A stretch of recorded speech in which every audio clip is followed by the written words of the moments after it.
Steno का exam था और उसमें भी एसएससी या एसएससी का सिस्टम पूरी तरह फेल रहा है। तो अभिनय जी, आपने डीओपीटी मीटिंग में सबका यही सवाल है कि आखिर हुआ क्या, आपकी कितनी बातें मान ली गई और नहीं मानी गई? ये आप बच्चे की मजबूरी का फायदा उठा रहे हैं, बच्चे को मानसिक रूप से तोड़ रहे हैं। तो क्या आयोग करेगा, क्या कंपनी करेंगी, सब खाली बैठे हो। मुझे बताइए, आज विपक्ष की क्या औकात है? मैं वही कह रहा हूँ कि विपक्ष की क्या इतनी वैल्यू बची है जो सरकार से तब तक सवाल पूछता रहे जब तक कि उसे इंसाफ नहीं मिले। मैं सिर्फ उन्हीं की बात नहीं कर रहा हूँ, अमित शाह जी की बात कर रहा हूँ। उनको इस चीज पे आकर के इतने बड़े और कड़क डिसीजन लेने चाहिए कि सब कुछ पलट देना चाहिए। लंबी लड़ाई ऑलरेडी लड़ रहे हैं। बात क्या हो रहा है, एक चीज सुधारते हैं, दो चीज सुधारते हैं, नॉर्मलाइजेशन को सुधारा, परसेंटाइल मेथड आया, फिर नई नई चीजें निकल के आती। मैं ये मानता हूँ कि लिखित में तो हमें सरकार घोषणा पत्र भी देती है, उसके बाद हम क्या कर लेते हैं। ये बात भी कई जगह कही है कि सरकार चलाने के लिए ना अकेले देश के प्रधानमंत्री सरकार चला सकते हैं, ना सिर्फ उनके ही सिर्फ एमपी सरकार चला सकते हैं। रेल डिपार्टमेंट किसी को दिया गया है तो आप जिम्मेदार हैं रेलवे बोर्ड के एग्जाम से लेकर के रेलवे के ट्रैक से उतरने तक। मिला जाएगा डीओपीटी मिनिस्टर साहब से, उनको बताया जाएगा देखिए आपने ये आश्वासन दिया था कि अब ये ठीक कर लेंगे सारी चीज़ों को, लेकिन फिर अगले एग्जाम में ऐसा हो गया। जयपुर के बच्चे को अंडमान निकोबार में सेंटर दे दिया। बिल्कुल, उन्होंने कहा कि हम ऐसे 53 से 55 हजार बच्चों का एग्जाम री एग्जाम कराएं। ओके, ये बात हो गई थी। ठीक है। जिम्मेदारी सिर्फ एसएससी चेयरमैन की है कि वो ठीक से क्यों नहीं करा रहे, और नहीं करा रहे तो उनको अपने पद को छोड़ देना चाहिए। उन पर एक्शन क्यों नहीं हो रहा? उन पर एक्शन क्यों नहीं हो रहा, और उनको खुद इस्तीफा दे देना चाहिए कि भाई मैं I can not handle this. 4 subject से आपसे सवाल पूछा था। बिल्कुल। यहाँ पे क्या हो रहा है कि पता था मैथ्स से सवाल नहीं पूछा जाएगा, हाँ। बट इन्होंने मैथ्स से भी सवाल पूछ दिया। सोचिए, मेरी हिम्मत देखिए कि जो लोग भेज रहे हैं सरकार को चुन करके, उनकी चुनी हुई सरकार से मैं उनके लिए सवाल पूछ रहा हूँ। टीचर्स के साथ भी बदसलूकी हुई है, बच्चों के साथ एग्जाम सेंटर पे बदसलूकी हुई है। ये सब चीजें मतलब दिखाती हैं कि आप कितने कठोर हो गए उसी जनता के प्रति जिसने आप पे इतना भरोसा जताया, जिसने आपको कहां से कहां पहुंचाया, और उसके साथ आप इस तरीके की जाती करते हैं। तो ऊपर वाला है फिर हिसाब करने तो जो बच्चे अब आज उनकी बात हो रही है, जो आज था इस एग्जाम को भी आगे किया जा सकता था। जब चीजें नहीं सुधर पाई थी तो इतनी जल्दी एग्जाम लेके सिर्फ घास काटना या फॉर्मेलिटी कर देने की क्या जरूरत? मतलब ये दिखाता है कि आप सड़क पर आइए, आप चिल्लाते रहिए, हमारे इधर तो यूं नहीं रहेंगे। हमको जो करना है हम वो करते रहेंगे। आप सोचिए हमारे ऊपर भी कितना प्रेशर होता है कि उस चीज को इस तरीके से रख पाना कि ये सच्ची लड़ाई है बच्चों की, भविष्य के साथ खेलना है। एक बच्चे की मेंटल स्थिति का क्या हाल होता होगा जब ऐसे आरोप लगते हैं कि एक बच्चे का सुबह एग्जाम था और बाद में उसका एडमिट कार्ड चेंज हो गया कि अब उसका 3rd शिफ्ट में। 1 घंटे पहले भी एग्जाम कैंसिल हो रहे हैं और चेंज हो रही हैं चीजें। 100 रुपए वाले विवाद पे अब उन्होंने कह दिया है कि आगे से कोई गलत सवाल नहीं पूछा जाएगा, और अगर गलत सवाल पूछा जाता है और बच्चे से 100 रुपए लिए जाते हैं तो वो रिफंड कर दिए जाए। सीजीएल का एग्जाम, जो सीजीएल में बच्चे सेलेक्ट होते हैं, वो जाके वही है मेन जो काम करते हैं हर जगह, चाहे वो दिल्ली पुलिस में सब इंस्पेक्टर हों सीपीओ के थ्रू, चाहे वो इनकम टैक्स इंस्पेक्टर हो, जीएसटी इंस्पेक्टर हो। ये लोग ही अगर सही चुन के नहीं जाएंगे तो आगे आने वाले वक्त में देश की क्या हालत होगी। नमस्ते, मेरा नाम रिमझिम जेठानी है और आप न्यूज़ 24 देख रहे हैं। आज हमारे साथ हैं अभिनय सर, और अभी एसएससी की प्रोटेस्ट चल रही है, उसमें क्या अपडेट है, क्या प्रॉब्लम है, ये सब कुछ जानेंगे।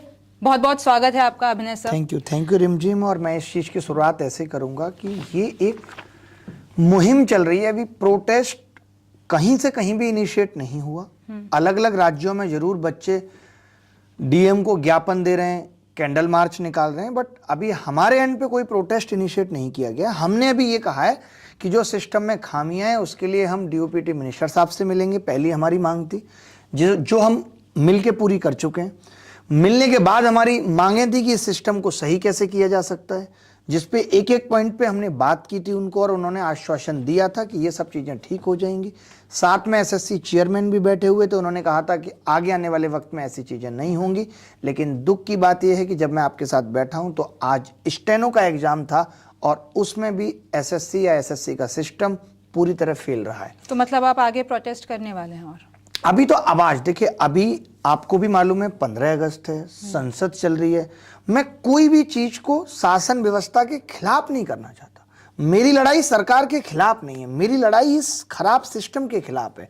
विद्यार्थियों की लड़ाई इस खराब सिस्टम के खिलाफ है कि इस सिस्टम में जो खामियां हैं वो हम सरकार को बताना चाहते हैं, और सरकार अगर आराम से पूछ के हमसे उन चीजों पे सोल्यूशन देना चाहती है तो हमें किस तरह की आपत्ति है। हमारा मकसद मुद्दे को चर्चा में बनाए रखना नहीं है, हमारा मकसद जो चर्चा में बातें आई हैं, चाहे वो किसी भी न्यूज चैनल से आई हैं, उस पर काम होने से। तो अभिनय जी, आपने डीओपीटी मीटिंग में सबका यही सवाल है कि आखिर हुआ क्या, आपकी कितनी बातें मान ली गई और नहीं मानी गई? देखिए, ये सारी चीजें सब्जेक्टिव होती हैं। कोई भी डिस्कशन है वो सब्जेक्टिव है, ऑब्जेक्टिव नहीं है, रैपिड फायर नहीं है कि मैंने एक सवाल पूछा, यस नो में आंसर हो गया।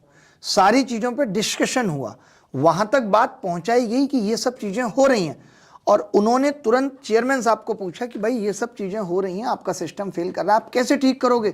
तो चेयरमैन साहब ने कहा कि हम ठीक करेंगे और हम पूरी कोशिश कर रहे हैं ठीक करने की।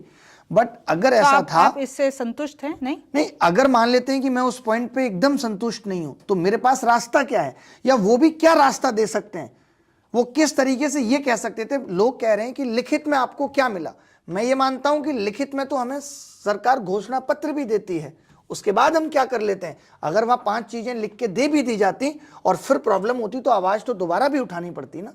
तो लिखित में देना, आश्वासन देना, इस चीज की कोई लड़ाई नहीं है। पर सर, लड़ाई सिस्टम को ठीक करने की है। हम लोग बीच बीच में, हमसे मेरा मतलब है चाहे वो विद्यार्थी हो, चाहे शिक्षक हो, चाहे मीडिया चैनल्स हो, हम लोगों को भटकना नहीं है। हमारा एक सुर होना चाहिए, सिस्टम खराब है, उसको ठीक करना। तो अभिनय जी, जैसे बहुत सारी, जैसे एक जयपुर के बच्चे को अंडमान निकोबार में सेंटर दे दिया, जो उन्होंने बोला कि इसको ठीक करेंगे, लेकिन आज जो भी ऐसे आरोप लग रहे हैं कि किसी बच्चे का सेंटर 1000 किलोमीटर से ज्यादा दूर गया है, जबकि कल एसएससी ने एक नोटिफिकेशन निकाला है।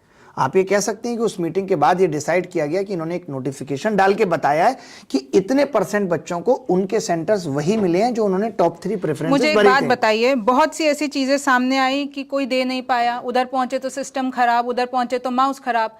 तो क्या उन बच्चों का जो ठीक नहीं हुआ एग्जाम, तो उन पे कुछ बात होगी? क्या वो बात हुई, जो डिस्क्वालीफाई हो गए? बिल्कुल, उन्होंने कहा कि हम ऐसे 53 से 55 हजार बच्चों का एग्जाम री एग्जाम कराएंगे। ओके, ये बात हो गई, ये बात हो गई थी। ठीक है। और अगर आपको लगता है कि इसके बाद भी कुछ बच्चे रह गए, तो आप हमें लिस्ट दीजिए, उसको भी वेरीफाई करके हम उनका एग्जाम कराएंगे। कि आज स्टेनो का एग्जाम था और उस स्टेनो के एग्जाम में बच्चों ने लगभग उसी तरीके की समस्याएं, इनफैक्ट और बड़ी बड़ी समस्याओं का सामना किया। प्रोटेस्ट हुआ, उसका कोई भी कुछ भी हल नहीं हुआ। हल मतलब कि ग्राउंड पे नहीं दिख रही चीजें। आज आप सोचिए कि मतलब ऐसा कौन सा सिस्टम है जो एग्जाम करा रहा है कि आप खुद नोटिफिकेशन में ये लिखते हैं कि आपसे 4 ऑप्शन दिए जाएंगे और एक उसमें सही होगा। आपको पता है उसमें 3 ऑप्शन दिए गए। कल को तो ये एक ऑप्शन दे देंगे, बच्चे को आंसर लगाने की जरूरत ही नहीं, वो सीधा टिक कर देगा। आप जब कोई नोटिफिकेशन जारी करते हैं किसी एग्जाम का, आपने भी एग्जाम दिया होगा, तो हमें बताया जाता है कि इन 4 सब्जेक्ट से आपसे सवाल पूछा जाएगा। बिल्कुल, बिल्कुल। यहाँ पे क्या हो रहा है कि पता था मैथ्स से सवाल नहीं पूछा जाएगा, बट इन्होंने मैथ्स से भी सवाल पूछ दिया। हम आज मानसिक स्तर पे इतने प्रताड़ित होकर बैठे हैं कि इन समस्याओं के लिए क्या कहें। अब मैं डीओपीटी मिनिस्टर साहब के सामने ये सवाल लेके जाऊं कि जी स्टेनो के एग्जाम में गणित आ गया, तो वो कह देंगे कि क्या हो गया, गणित तो बच्चा पढ़ता ही है। बट आपसे ही पूछना चाहता हूं कि क्या ये न्याय संगत है कि जब आपने पहले नहीं बताया था कि आप गणित से सवाल पूछोगे और फिर आप गणित से सवाल पूछ रहे हो, ये कितना सही है? अच्छा, अब एक और सवाल, आपने अपने सोशल मीडिया, जब मैं आपका खंगाल रही थी, तो आपने जितने भी नेताओं ने, राहुल गांधी ने लिखा, केजरीवाल ने लिखा, प्रिया सरोज ने लिखा, हनुमान बेनी, आपने सबको कहा कि आइए हमारे साथ खड़े होइए जी। तो क्या वो आएंगे? आपकी बात हुई है क्या? ऐसा कुछ हुआ है? देखिए, हमारी बात, हम किसी से कोई ऐसे प्राइवेट में बात नहीं करते, हम सीधे सोशल मीडिया पे कांटेक्ट करने की कोशिश की? जी नहीं, मैंने उससे पहले एक वीडियो जारी कर दिया था। उससे पहले मैंने एक वीडियो जारी कर दिया था इस मीटिंग के बाद कि इस तरीके की बातें हुई हैं, जिसमें हमसे कहा गया है कि आप 7 से 8 दिन का वेट कर लीजिए, हम इन सारी समस्याओं पे काम कर रहे हैं। तो मैं अब यही कह रहा हूं कि एसएससी ने उस वक्त ये कह दिया था, हमने कहा कि अगर आपका सिस्टम अभी ठीक से काम नहीं कर रहा है, उन्होंने कहा कि पहली बार है, आपने भी देखा होगा चेयरमैन साहब का इंटरव्यू, तो आप थोड़ा वक्त ले लेते, इस स्टेनो के एग्जाम कराने के लिए भी आप वक्त ले लेते। बट उनका कहना था कि इसमें बहुत कम बच्चे पेपर दे रहे हैं। तो जब बहुत कम बच्चे पेपर दे रहे हैं, फिर भी उन्हीं सेंटर्स पे एग्जाम कराना जिन पे पहले आरोप लग रहे हैं, ये सही नहीं है। ये आप बच्चे की मजबूरी का फायदा उठा रहे हैं, बच्चे को मानसिक रूप से तोड़ रहे हैं, बच्चे का इन सब से भरोसा उठ रहा है। कल को इस बच्चे का भरोसा उठ जाएगा तो क्या आयोग करेगा, क्या कंपनी करेंगी, सब खाली बैठे हो। यूपीएससी से भरोसा उठ रहा है, आपने देखी, ये भी बात आपने उठाई। जितने भी बड़े कॉम्पिटिटिव एग्जाम है, नीट एग्जाम में दिक्कत, स्टेट एग्जाम में दिक्कत, कोई दिक्कत हो सरकार आयोग को बचाने आ जाती है, आयोग एजेंसीज को बचाने आ जाती है। हम सब लोगों के लिए भी ये दुर्भाग्य की बात है कि आज हमें वेंडर से क्वेश्चन करना पड़ रहा है, जो कि बिहाइंड द सीन था। हमारी जवाबदेही एसएससी को तय करनी थी कि भाई गलत हो रहा है। अभी नोटिफिकेशन डाल के निकालना था कि आज स्टेनो एग्जाम में। आप मुझे बताइए, मैं तो खुद हाल इतनी देर से ढूंढ रहा हूं कि हम हर नहीं, बात पे इनसे पूछते हैं कि भाई स्टेनो एग्जाम में गड़बड़ हो गई। इनका कहना है ठीक है उनका री एग्जाम करा लेंगे। बट ये बच्चे की भविष्य के साथ खेलना है। एक बच्चे की मेंटल स्थिति का क्या हाल होता होगा जब ऐसे आरोप लगते हैं कि एक बच्चे का सुबह एग्जाम था और बाद में उसका एडमिट कार्ड चेंज हो गया कि अब उसका थर्ड शिफ्ट में हो। 1 घंटे पहले भी एग्जाम कैंसिल हो रहे हैं और चेंज हो रही हैं चीजें कि पहली शिफ्ट में था अब तीसरी में होगा। वो बच्चा उन हालातों में उस प्रेशर में कैसे परफॉर्म करेगा? अभिनय जी, तो मोदी सरकार से, मैं प्रधानमंत्री की बात करती हूँ, आपने बहुत बहुत बयान दिए हैं, तो आपकी नाराजगी और बच्चों की नाराजगी उनसे क्या है? उनसे यही है कि सोशल मीडिया के दौर में जहां उन तक सब बातें पहुंच रही हैं और हम लोगों को ये उम्मीद है कि जिस तरीके के वो कड़क डिसीजन लेते हैं, मैं सिर्फ उन्हीं की बात नहीं कर रहा हूं, अमित शाह जी की बात कर रहा हूं, उनको इस चीज पे आकर के इतने बड़े और कड़क डिसीजन लेने चाहिए कि सब कुछ पलट देना चाहिए। हम वेंडर बदल देंगे, हम आयोग की जरूरत पड़ेगी आयोग बदल देंगे, लेकिन इस एग्जाम सिस्टम को 20 दिन के अंदर ठीक कर देंगे। ये उम्मीद उनसे रहती है।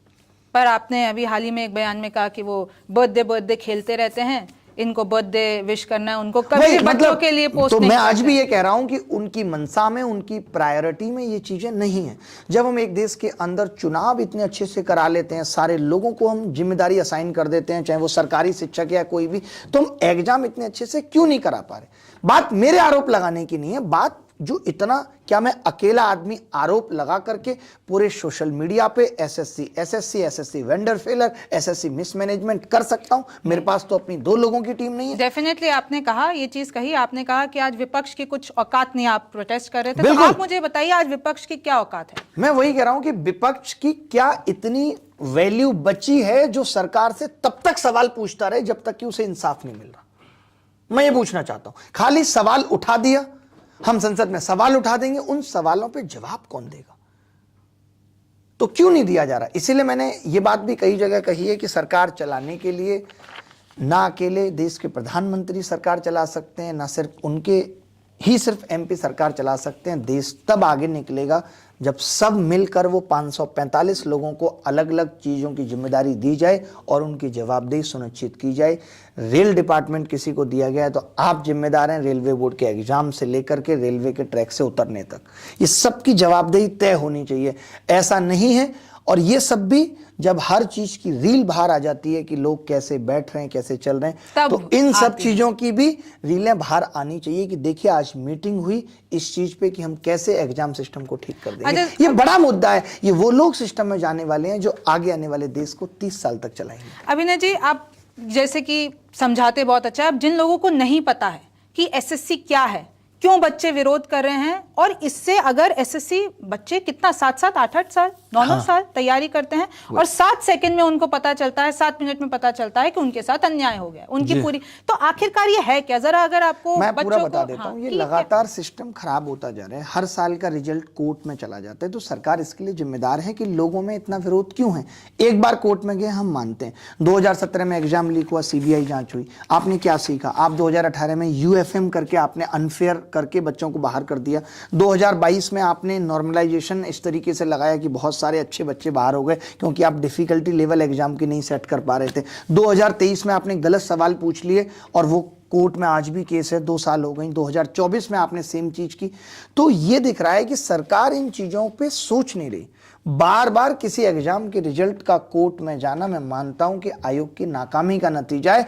किसी गरीब बच्चे को जो मुश्किल से फॉर्म भर के आ रहा है, नहीं पड़ी है कि हम पैसा इकट्ठा करके कोर्ट की लड़ाई, वो 100 रुपए वाला भी विवाद, 100 रुपए वाले विवाद पे अब उन्होंने कह दिया है कि आगे से कोई गलत सवाल नहीं पूछा जाएगा, और अगर गलत सवाल पूछा जाता है और बच्चे से 100 रुपए लिए जाते हैं तो वो रिफंड कर दिए जाएंगे। और कितनी बड़ी बात है अभिनय जी कि ये एडुकेटी जो व्यापन घोटाले में शामिल रहे और अब उसको ही आपने जिम्मेदार, और अभी तो जो भी आगे ये होगा कंबाइंड ग्रेजुएट लेवल, उसको भी वही कराएगी, तो ये कितनी बड़ी बात है। एजुकेशन डिपार्टमेंट ने खुद उसको, आपको ये पता है कि एक इंसान कई बार फेल हो चुका है और इस फेलियर के चक्कर में उस पर तमाम आरोप भी लगे हैं और वो ब्लैक लिस्ट भी हुआ है, तो आपने ऐसे कौन से आधार चुने और आपने उसको एग्जाम करने की जिम्मेदारी दे दी। मैं चेयरमैन साहब की एक बात आपको बताता हूं, उन्होंने कहा कि अभी ये एडिक्विटी सेंटर्स अरेंज कर रही है, मैक्सिमम सेंटर्स अदर वेंडर्स ने कब्जा के रखे हुए हैं।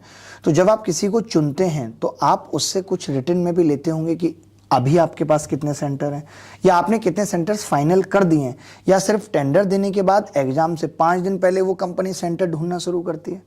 अगर उसके पास इतना बड़ा इंफ्रास्ट्रक्चर नहीं था तो उसको इतनी बड़ी जिम्मेदारी किन आधारों पे दे दी गई, ये सवाल उठता है। और आगे भी दे दी जाएगी। ये आगे जो भी नया एग्जाम है उस पे भी मुझे लगता है कि सीजीएल का एग्जाम, जो सीजीएल में बच्चे सेलेक्ट होते हैं वो जाके वही है मेन जो काम करते हैं हर जगह, चाहे वो दिल्ली पुलिस में सब इंस्पेक्टर हो सीपीओ के थ्रू, चाहे वो इनकम टैक्स इंस्पेक्टर हो, जीएसटी इंस्पेक्टर हो, ये लोग ही अगर सही चुन के नहीं जाएंगे तो आगे आने वाले वक्त में देश की क्या हालत होगी। अच्छा अभिनय जी, आपका एक वीडियो वायरल होता है, हमेशा आपसे वो सवाल पूछा जाता है, हम भी वही पूछना चाहेंगे कि और आपके समर्थन में, भाई आपने तो एक इंटरव्यू में कहा कि मुझे फर्क नहीं पड़ता कि सामने वाले ने, मर्द वाली बात कि असली मर्द कौन है जी। खान सर ने आपके समर्थन में जवाब दिया, वो बड़ा गुस्सा है खान सर जी जी कि जिन पुलिस वालों ने बोला है तो दिल्ली पुलिस में भी पैसे देकर लोग आ रहे हैं। आपने अगर बयान सुना हो आपके समर्थन में खान सर ने बयान, मैंने ये वाला बयान उनका नहीं सुना है, बट मैं ये कहूंगा कई बार हीट ऑफ द मोमेंट कुछ ऐसी चीजें हो जाती हैं उनको हम आधार नहीं बना सकते किसी चीज का। मेरा हमेशा से रहता है किसी एक स्टेटमेंट, किसी एक इंसिडेंट्स को पकड़ करके आप जजमेंट नहीं दे सकते। मुझे ऐसा लगता है कि उस वक्त शायद हीट ऑफ द मोमेंट, मैं अगले दिन भी उनसे मिला था, जिस दिन डीओपीटी गया उस दिन भी मैं उनसे मिला था, तो उनको भी इस चीज का आभास है कि वो हिट ऑफ द मोमेंट चीजें हो गई जो नहीं होनी चाहिए थी। तो ऐसी चीजों को तो हमें इग्नोर करना पड़ेगा। ऐसी चीजों से क्या होता है कि मुद्दा भटक जाता है। मुद्दा यहाँ बच्चों के हितों का है, मुद्दा यहाँ सरकार से हमारी कोई लड़ाई से नहीं है, मुद्दा हमारा यहाँ पुलिस से लड़ाई से नहीं है, हमारा उस खराब सिस्टम की लड़ाई से जिसमें हम पुलिस और सरकार से सहयोग चाहते हैं कि आप सहयोग करिए, हमसे जानिए कि सिस्टम में कहां कमी है और उसको ठीक करिए। बिल्कुल। तो मुझे एक बात बताइए कि ये जो इतना सब कुछ हो रहा है, आप सारे टीचर्स सब उतरे हुए हैं, तो कहीं ना कहीं आपको भी ऐसा लगता है गिव अप वाली कोई एक चीज आती है कि ये जब सिस्टम खराब है, इतना सब कुछ चल रहा है, आप 8 साल से लड़ाई कर रहे हैं। मैं वही कहूंगा, अगर हम गिव अप कर जाएंगे तो जो बच्चे हमसे उम्मीद लगाए बैठे हैं तब कैसे काम चलेगा। जबकि हमारे को तो गवर्नमेंट भी ये कह देती है, चेयरमैन भी कह देते हैं, टीचर्स का क्या स्टेक है, हम उनसे क्यों बात करें, हम उनसे क्यों मिलें, अगर बच्चों को समस्या है तो बच्चे आके बात करें। समझ रही हैं, बट बच्चे वहां तक पहुंच नहीं पाते, इसीलिए हमें आना पड़ता है। तो अभी मुझे ऐसा लगता है कि जो चैनल्स बने हैं कि जो एग्जाम में गड़बड़ियां हो रही हैं उस पर सवाल पूछा जाएगा, कब तक माफी देते रहेंगे, और फिर कुछ एक प्रॉपर प्लानिंग बनाई जाएगी कि किस तरीके से इन समस्याओं से निपटा जाए।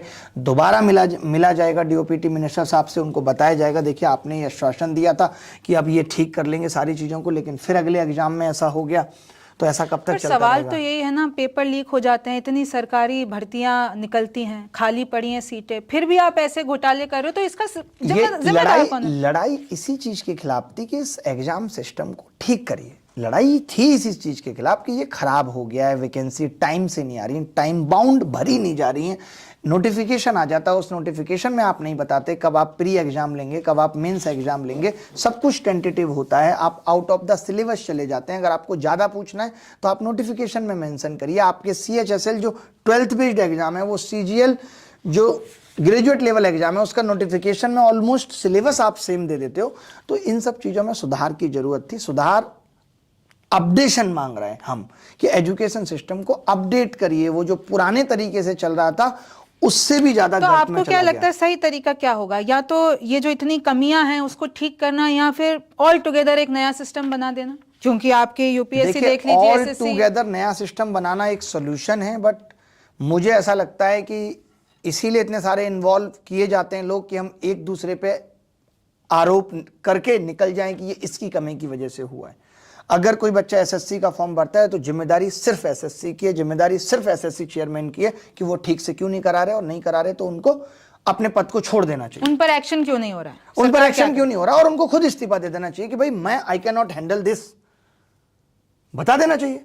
आप जिस चीज के लिए बनाए गए हो, आपको जो काम दिया गया है, आप उस काम में सोचिए 5.5 लाख लोग बैठे हैं, आपका मानना है कि 55,000 लोग अफेक्टेड हैं, 10% लोग अफेक्टेड, और वहां पे सिर्फ वैकेंसी 2,500 हैं गिनती की, उसमें इतने सारे लोगों का इफेक्ट होना, और ये सब चीजें उसके बाद भी आरोप रह जाते हैं। कोई बच्चा कह रहा है मैं अफेक्टेड था, आप कह रहे हैं अफेक्टेड नहीं है, अब वो क्या करे बेचारा, कोर्ट भागे और बताए कि मेरे साथ भी अन्याय हुआ है।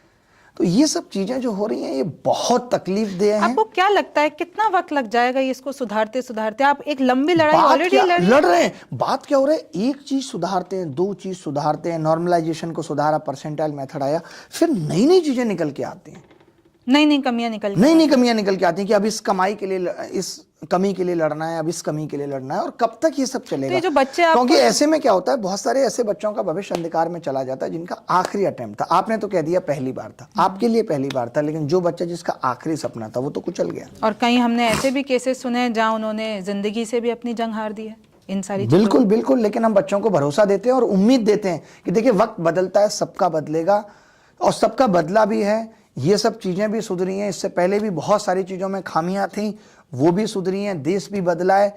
2014 से पहले बहुत घोटाले बाहर आ रहे थे, वो भी कम हुए या नहीं हुए, अभी तक नहीं आ रहे। तो बहुत सारी चीजें बदलती रहती हैं। हम लोगों ने सरकार पे बहुत भरोसा जताया है, और शायद ये तीसरा टर्म चल रहा है जहां सरकार पे लोग इतना भरोसा करके बैठे हैं, सेंट्रल गवर्नमेंट पे। तो सेंट्रल गवर्नमेंट की जिम्मेदारी बनती है कि वो बच्चों के हित में कुछ काम आपको भी करे। भरोसा है उन पे? आप भरोसा ये तो कर रहे हैं भरोसा लगातार। बताइए, मैं मेरे अकेले के करने से क्या होगा? मेरा अकेले का वोट सरकार को नहीं जिता रहा, बट बाकी के लोग, मैं तो उन लोगों की तरफ से बोल रहा हूं जो लोग भरोसा करके हर बार सरकार को भेज रहे हैं। सोचिए, मेरी हिम्मत देखिए कि जो लोग भेज रहे हैं सरकार को चुन करके, उनकी चुनी हुई सरकार से मैं उनके लिए सवाल पूछ रहा हूं। मेरी जिम्मेदारी कितनी बड़ी है। और ऐसा नहीं कि मैंने किसी सरकार की कैंपेनिंग की कि मैं चाहता था कि ये सरकार पहुंचे, मैंने ऐसा नहीं किया। लोगों का अपना मत था कि हम सरकार को वहां पहुंचाएंगे, और उस सरकार अगर कुछ गलत कर रही है, मैं तो फिर भी उन लोगों के लिए आवाज उठा रहा हूं। आप आवाज उठा रहे हैं, कल को वो सारे विपक्षी आपके प्रोटेस्ट में शामिल हो जाएंगे, आपको एक तमगा मिल जाएगा कि आप तो ये एंटायर पूरा मामला चल रहा है। नहीं, शामिल होने की कोई बात नहीं थी, पीछे सपोर्ट में खड़े होने की बात थी कि जो लोग भी ये सोचते हैं कि बच्चों के साथ गलत हो रहा है, तो वो आके सपोर्ट में शामिल हों और सरकार से सवाल पूछें। मानसून सत्र चल रहा है, वहां सवाल पूछें और तब तक पूछते रहें जब तक जवाब ना मिले। टीचर्स के साथ भी बदसलूकी हुई है, बच्चों के साथ एग्जाम सेंटर पे बदसलूकी हुई है। ये सब चीजें मतलब दिखाती हैं कि आप कितने कठोर हो गए उसी जनता के प्रति जिसने आप पे इतना भरोसा जताया, जिसने आपको कहां से कहां पहुंचाया, और उसके साथ आप इस तरीके की जाति करते हैं। तो ऊपर वाला है फिर हिसाब करने के लिए। तो आप मुझे बताइए, जो बच्चे आपको सुन रहे हैं, वो बच्चे कल को अब आपके ऊपर उम्मीद जगाए बैठे हैं, अब वो चाहते हैं कि इस वक्त हम क्या करें। अभिनय सर, हमको ये बता दें कि इस वक्त हम क्या करें। आप हमारी लड़ाई लड़ रहे हैं, तो वो क्या करें? मेरी बच्चों से यही रिक्वेस्ट है कि अभी वो पढ़ाई करें, और जो देखिए संविधान के राइट्स उनके पास भी हैं। मैं अपने तरीके से लड़ाई लड़ रहा हूं, बहुत सारे शिक्षक भी सुनेंगे। अगर वो अपने तरीके से लड़ाई लड़के कोई एक सुधार कर देते हैं, बच्चे अपनी तरफ से लड़ाई लड़के कोई एक सुधार कर सकते हैं, क्योंकि बच्चे डायरेक्ट पार्टी हैं। एसएससी की जवाबदेही है बच्चों के लिए कि अगर वो कोई क्वेश्चन उठाते हैं तो आपको जवाब देना पड़ेगा। पर सर, बच्चों को तो पीटा जा रहा है ना, वही बच्चों की तो आवाज दबाई जा रही है, तभी आपकी कब तक आप पीट लेंगे? कब तक आप पीट लेंगे? ये आज का युवा है, बर्दाश्त नहीं करते रहेगा, वो जवाब लेकर रहेगा। बस जाते जाते मैं आपसे इतना ही पूछना चाहूंगी कि अब आपका आगे का क्या प्लान है? आप लोगों ने डीओपीटी से मीटिंग की, अब आगे का टाइमलाइन क्या है? आश्वासन दिए उनसे फिर से पूछना है कि उन आश्वासनों पे अभी तक कोई सुधार नहीं हुआ है।